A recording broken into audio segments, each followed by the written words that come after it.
Students, good morning and welcome to the maths class of class 10th. Now we are going to start chapter 5th. Dear students, the name of chapter 5th is Arithmetic Progression, AP. जे आप हिंदी में समांतर श्रेणी के नाम से जानते हैं. तो आज हम चैप्टर 5 शुरू कर रहे हैं. इसकी बेसिक बातें पहले मैं आपको बताऊंगा, उसके बाद चैप्टर शुरू करेंगे. जैसे देखिए, हमारे पास है arithmetic progression, exercise 5 arithmetic progression, समांतर श्रेणी से हिंदी में कहा जाता है. इसके अंदर 4 मुख्य बातें होती हैं dear students, A, D, A N और एन. इन 4 ही बातों पर पूरा चैप्टर केंद्रित रहेगा. ये 4 बातें आप ध्यान से सुन लिए हैं क्या? ए होता है फर्स्ट टर्म, अर्थात प्रथम पद. किसी भी एपी में जो पहला पद होगा वो ए कहलाएगा. जैसे अगर हम यहां की बात करें, ये देखिए, ये तो ए क्या है? जो पहला पद है वो फर्स्ट टर्म, वो ए है, means A is 7. D common difference. ये कॉमन डिफरेंस क्या होता है? जब हम सेकंड टर्म में से फर्स्ट टर्म को लेस करेंगे तो हमारे पास डी आ जाएगा, मींस 15 माइनस 7 कितना आ गया? यस, 8. तो डी कितना है? 8 है. डी निकालते समय ध्यान रखिए कि आप सेकंड टर्म, जब पहले सेकंड टर्म लिखेंगे, बाद में फर्स्ट टर्म लिखेंगे और फर्स्ट टर्म का साइन हमेशा चेंज कर देंगे. ये बात ध्यान से सुने. डी निकालते समय A2 माइनस A1, ये बच्चों A1 है, ये A2 है, ये A3 है, ये A4 है, A5 है. A1 का अर्थ है AP का प्रथम पद, A2 का अर्थ है AP का द्वितीय पद. देखिए यहां पर दिखाई गए A1 is equal to 7, A2 is equal to 15, A3 23, ये होते हैं. अब हमें यदि निकालना है D, तो कैसे निकालते हैं? A2 माइनस A1 यानी कि 15 माइनस 7. ध्यान रखें कि D निकालते समय प्रथम पद का साइन हमेशा चेंज होता है और पहले द्वितीय पद लिखा जाता है. ये D है. N, nth term of an AP, AP का nवां पद. एन क्या होता है? nth term of AP. और एपी का एन का फार्मूला है a plus n minus 1 into D, जो बहुत ज्यादा काम आएगा आपके. एपी का nवां पद, n का अर्थ है 5वां, 8वां, 10वां, 12वां, 20वां, कोई भी हो सकता है. तो nवां पद निकालने के लिए फार्मूला है a plus n minus 1 into D. वैसे सामान्य तौर पर विद्यार्थियों में आपको बता दूं कि हम ऐसे भी करते हैं. अगर 20वां पद निकालना है तो a प्लस 19 डी, ध्यान रखिए. 10वां पद निकालना है तो a प्लस 9 डी. अगर चौथा पद निकालना है तो a plus 3 D.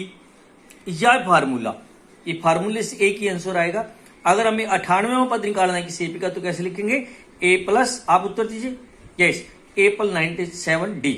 Yes. n, 3 चीजें हमारी क्लियर हो गई है, a, d, a n और n. n क्या होता है? Number of terms in an AP. किसी एपी में पदों की संख्या वो n कहलाती है. जैसे इस एपी में 1 2 3 4 5 पद हैं तो n is equal to 5 here. और ये एपी है तो इसमें जितने पदों की संख्या वो n कहलाएगी. चारों चीजें क्लियर हो गई हैं.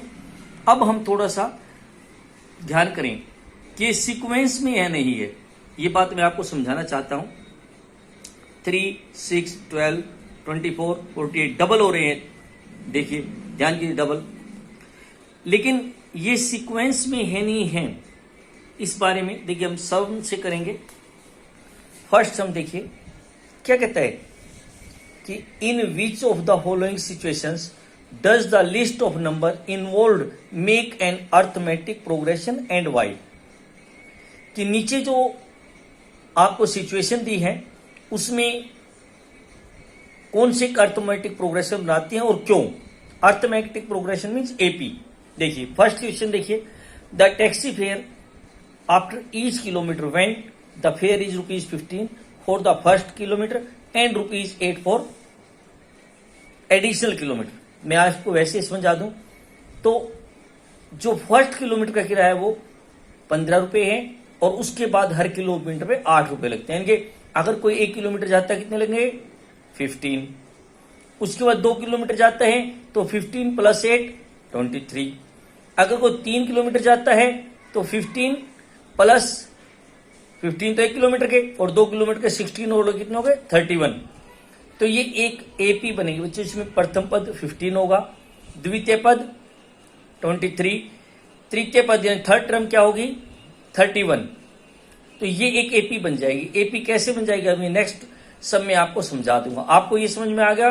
फर्स्ट टर्म में ए मीन्स प्रथम पद जो है 15 है इसमें। सेकंड जो टर्म है वो क्या है 15 प्लस 8 23 है। And third term 15 plus 2 into 8 यानी 15 प्लस 16 31। ये 3 टर्म हो गई। नेक्स्ट सेशन में आपको क्लियर कर दूंगा आपको। Second, the amount of air present in a cylinder when A vacuum pump removes 1/4 of the air remaining in the cylinder eight A time. थोड़ा मैं आपको हिंदी में बताऊं ये क्या कहना चाहता है कि 1/4 भाग the amount of air present in cylinder, cylinder में कुछ हवा है। व्हेन ए वैक्यूम पंप, एक वैक्यूम पंप है, रिमूव्स मीन्स हटा देता है 1/4 of the air remaining in the cylinder at time. 1/4 भाग बाहर निकाल देता है जितना उसके अंदर शेष होता है। तो हमें बताना है कि इस सिचुएशन में कोई एपी बनेगी या नहीं। देखिए सोल्व किया हमने। देखिए let the amount of air in a cylinder is V m cube, क्योंकि वॉल्यूम है m क्यूब, क्यूब में आएगा। अमाउंट ऑफ एयर यानी कि टोटल जो हुआ है उसमें V मान लिया हमने। The remaining air after first remove of air क्या होता है 1/4 जो है बाहर निकाल दी जाती है। V का 1/4 का आएगा 1/4 V हो जाएगा। V माइनस 1/4 V यदि हम सोल्व करेंगे 3/4 V आ गया। ये एक बार हवा निकालने के पश्चात मीन्स यहां पर A जो है बच्चों V हो गया, A2 क्या हो गया 3/4 V हो गया। And the remaining air after second term of air, after second removal of air, तो ये क्या आ जाएगा जो हमारे पास ये शेष थी इसका 3/4 का 3/4 कितना है तो 1/4 इंटू 3/4 यानी कि जो बची थी इसका 3/4 कितना 3/4 से मल्टीप्लाई कर देंगे 3/16 3/4V माइनस 3/16V। इसको हमने सिंप्लीफाई किया कितना आ गया 9/16V या 9V/16 कह लीजिए। तो हमारे पास ये A3 हो गया।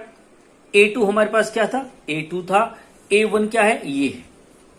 तो hence the sequence number, sequence में जो सीक्वेंस हमारी बनी है A1 A2 A3 ये बन गई। यहां पर A2 माइनस A1 हम इसमें वैल्यू निकालेंगे। A2 हमारे 3/4V था minus V। A2 minus A1 से जो वैल्यू हमारे पास है माइनस V/4 आ गई। इसी प्रकार से A3 माइनस A2 A3 ये देखिए ये A3 है, इसमें से A2 हम निकालेंगे तो हमारे यहां पर क्या आ गया minus 3/4V। A2 minus A1 क्या आया था दोबारा देखिए minus V/4। A3 minus A2 क्या आया माइनस 3/16V। तो because A2 minus A1 not equal to A3/A2 जो वैल्यू आई हो अलग अलग आई है तो given sequence is not an AP. जैसे फर्स्ट में बताया था आपको वहां पर क्या बने थे 15 23 and 31।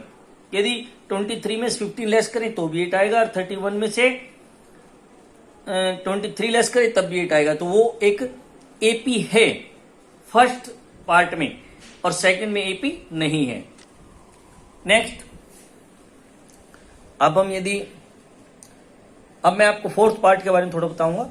The amount of money in an account year every year when ₹10,000 is deposited at compound interest at 8% per annum 8% में। अब थोड़ा सा मैं आपको शॉर्ट में इसके बारे में बताऊंगा। अमाउंट आफ्टर 1 ईयर, 1 ईयर के बाद जो अमाउंट होगा उसका हमारे फार्मूला होता है P इंटू 1 प्लस R/100 और T जो है उसकी पावर बन जाती है टाइम। रेट 8 था 8/100 और इस प्रकार इसको सोल्व करेंगे तो 10800 ये जो है वैल्यू आ जाएगी। आफ्टर 2 ईयर्स जो अमाउंट होगा वो क्या होगा इसकी पावर बाकी सेम रहेगा, सब कुछ यहाँ पावर 2 हो जाएगी। यानी कि अगर इसको सोल्व करें हम तो कितना आ जाएगा 108/100। तो तो 10,000 इंटू 108/100 इंटू 108/100 2 है तो 2 टाइम्स आ जाएगा और जिसकी वैल्यू 11664 आ जाएगी। आफ्टर 3 इयर्स देखिए हम क्या कर रहे हैं बच्चों, घूम फिर करके वहीं ये A1 आ गया, ये A2 आ गया, ये A3 आ गया। यहां पर 3 टाइम लिखेंगे 10,000 इंटू 108/100 इंटू 108/100 इंटू 108/100 और इसकी वैल्यू ये आ जाती है। फिर हम ये ज्ञात करने के लिए AP है या नहीं है, फिर वही तरीका हमारा कौन सा, हम पहले A2 माइनस A1 की वैल्यू निकालेंगे, फिर A3 माइनस A2 की वैल्यू निकालेंगे। अगर ये इक्वल आ जाते हैं तो ये AP है, इक्वल नहीं आते तो AP नहीं है। ये हमारा था फर्स्ट सम। अब सेकंड सम थोड़ा आसान हो जाता है आपके लिए। Write the first 4 term of an AP। पहले 4 पद लिखने हैं, first 4 term. When the first term A and the common difference D are given as follow. A और D जो है नीचे दिए गए हैं।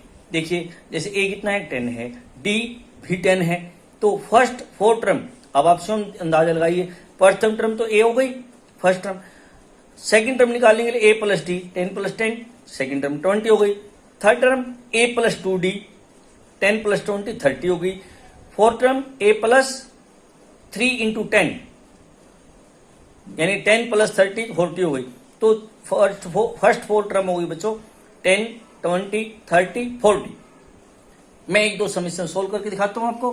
देखिए फोर्थ पार्ट जहां पर A की वैल्यू दी है -1 एंड D दिया है 1/2। तो A2 निकालने के लिए बताया था आपको A प्लस D।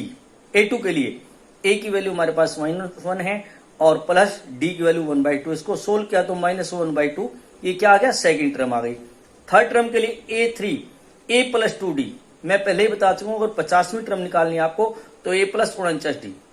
अगर 56 टर्म निकालने तो A प्लस 55D। थर्ड के लिए A प्लस 2D, तो A -1 था, 2D 2 अपने पास लिया, D की वैल्यू 1/2 से 2 कैंसिल हो गया, -1 प्लस 1 यानी कि 0, ये आ गई थर्ड टर्म। और इसी प्रकार से A प्लस 3D से फोर्थ टर्म निकाल ली। तो हमने क्या किया, hence first 4 term of an AP ये 4 आ गई, यही इसने पूछी थी। आगे बच्चों इसी में थर्ड सम। अब थर्ड सम देखिए क्या कहता है, फॉर द फॉलोइंग APs, नीचे कुछ APs दी गई हैं, right the first term and the common difference. अब इसमें आपको फर्स्ट टर्म यानी कि A निकालना है एंड कॉमन डिफरेंस में D, दो चीजें निकालनी है। ये 4 आपको पार्ट दिए 1 2 3 4। मैं आपको 2 पार्ट सोल्व करके दिखाता हूं। ये है हमारे पास सेकंड, तो ये AP दी है डियर स्टूडेंट्स। आपको पहले ही बताया गया था कि जो प्रथम पद होता है फर्स्ट टर्म होती है that is A। First term अर्थात A बराबर है क्या, -5। डायरेक्ट टर्म निकाल दिया, फर्स्ट जो टर्म होती है वही A कहलाती है। अब कॉमन डिफरेंस D क्या होता है, आपको बताया गया पहले कि A2 माइनस A1। A2 की वैल्यू क्या है, -1। अब माइनस का बच्चों हमेशा याद रखें फर्स्ट टर्म का साइन चेंज हो जाएगा, यहाँ -5 था तो -1 प्लस 5 आएगा ये, और अलग अलग है तो डिफरेंस लेंगे, 5 - 1 4, प्लस के ज्यादा है तो 4 आ गया। तो हमें दो ही चीज पूछी थी A एंड D। A हमारे पास -5 आ गया एंड कॉमन डिफरेंस यानी D आ गया हमारे पास 4।